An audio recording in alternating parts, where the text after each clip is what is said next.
Hello everyone and welcome to Educational UDL Review time. I'm your host with the most that doesn't choke on the roast, Ephraim Evans. On the show we review different UDL places that do literature and other things. But before we get to today's topic, just want to let you know what's going on the rest of the channel.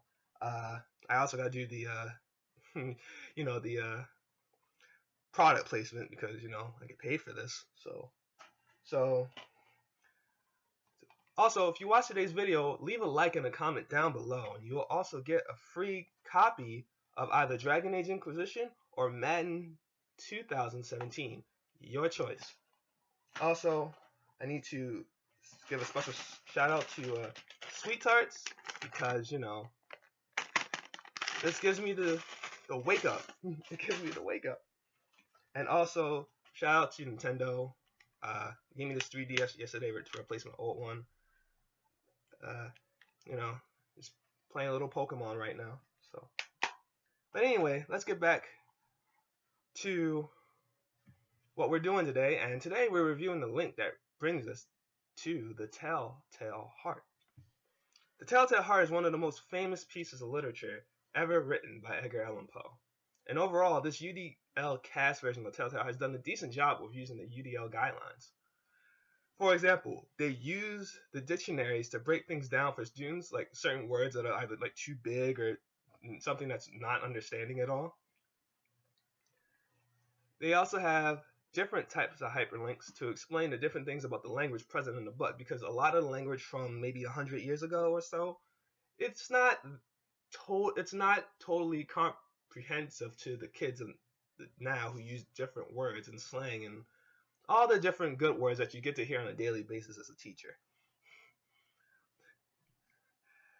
They also have tools in the top right-hand corner to help students and teachers alike. For teachers, it helps giving the students more directions on what to highlight. And for students, not only can they highlight many ideas, but any point in the book that is interesting them. Also, if they highlight certain parts of the book, you can actually get the person in the corner to read them, and that's actually very interesting. I didn't get a chance to see that particularly useful for me because I like learning that way, but I'd rather learn by video. But for students who need the auditory function, let's say they can't see, it's perfect. However, there are points that they did miss out on because not everything's perfect and not everything's going to be perfect.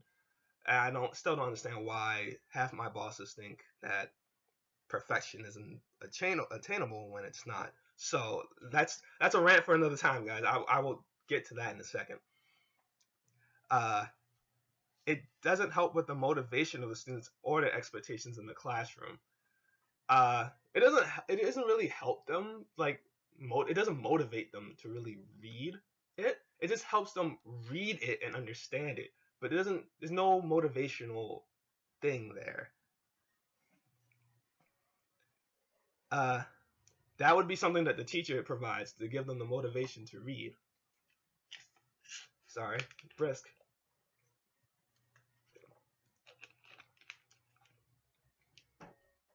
Sorry, brisk break.